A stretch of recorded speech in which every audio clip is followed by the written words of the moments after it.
Bonsoir mesdames, messieurs et bienvenue à Perspective. Le temps de l'Avent commence cette fin de semaine. Monseigneur Gérald Delacroix, archevêque de Québec, vient de publier une lettre ouverte, déjà Noël, qui invite à vivre ce temps sous le signe de l'intériorité pour laisser la place à Jésus-Christ. Plusieurs activités sont proposées. Par exemple, dans la cathédrale de Québec, l'office de vêpres sera célébré tous les dimanches soirs de l'Avent, et puis des temps de ressourcement dans différents lieux ou des actions auprès des plus pauvres. Toutes ces informations sont sur le site ecdq.org avec une page spéciale « En route vers Noël ». Et donc l'Avent s'en vient donc avec, pour nos frères et sœurs anglophones, la mise en place du nouveau missel en anglais. La version française paraîtra dans 2 ans. J'ai demandé à Monseigneur Paul-André Durocher, qui a fait partie de la commission liturgie, lors de l'assemblée plénière, pourquoi cette version paraîtra plus tard. Il y a peut-être 3 éléments à cette réponse-là. Premièrement, il faut savoir que la traduction du missel romain relève d'une commission internationale qui s'appelle le Comité épiscopal du français dans les textes liturgiques. Le CEFTEL regroupe des représentants du Canada, de la France, de la Belgique, de la Suisse, du Luxembourg, d'autres pays de langue française. Et cette commission-là, au moment où on a proposé des nouvelles règles pour la traduction de la liturgie, la Commission internationale avait déjà commencé à travailler la traduction, une nouvelle traduction de la Bible en français, une traduction qui sert dans la liturgie. On l'appelle la Bible de la liturgie.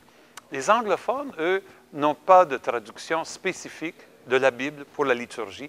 Ils se servent de traductions déjà existantes. En français, c'est une option qui avait été prise suite au Concile. De fait, c'est une option très intéressante. Ça nous permet d'avoir une même traduction pour les lectionnaires à la grandeur du monde, de même que pour la catéchèse. Alors, nous avions entrepris tout le travail de revoir cette traduction de la Bible entière, qui est un immense travail. Alors, tout ça, ça a retardé le commencement de la traduction du missel. Deuxième réalité, c'est que Rome a exigé qu'on restructure ce comité international-là, qu'on revoie les règlements. Ça a pris une couple d'années. Et troisième raison, je pense que même à l'intérieur du dicaster, de la congrégation pour la liturgie, le culte divin à Rome, on était très attentif au texte anglais. On voulait que le texte anglais soit fait très rapidement.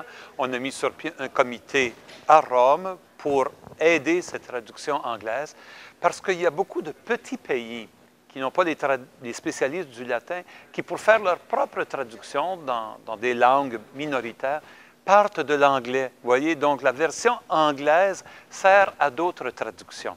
C'est pour ça qu'à Rome, on était très attentif à la traduction anglaise et on a pressé un peu pour que ça se fasse rapidement, alors que les autres traductions, on pourrait dire, prennent un peu plus de temps. C'est vrai en espagnol, en italien, en allemand et en français. Donc, tout ça explique que la traduction anglaise paraisse quelques années avant la traduction française.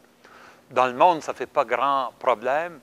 Le seul pays où ça fait un peu de problème, c'est le Canada, qui a le français et l'anglais comme les 2 langues officielles. On s'ajuste à ça. Et notre revue de presse, le nouvel informateur catholique, le NIC de novembre, revient sur le pèlerinage du pape à Assise le 27 octobre dernier. 300 représentants des différentes traditions religieuses et des personnes incroyantes avaient répondu à son invitation pour venir s'engager à construire la paix. Ce pèlerinage pour célébrer les 25 ans de la première rencontre à Assise s'est terminé par un temps à la tombe de Saint François. Un hommage de Monseigneur Terence Prendergast, archevêque d'Ottawa, au père Robert Bédard, fondateur des Compagnons de la Croix, décédé en octobre dernier. Il y souligne la fécondité de l'œuvre du père Bédard et combien la présence des compagnons est précieuse dans plusieurs paroisses d'Ottawa notamment.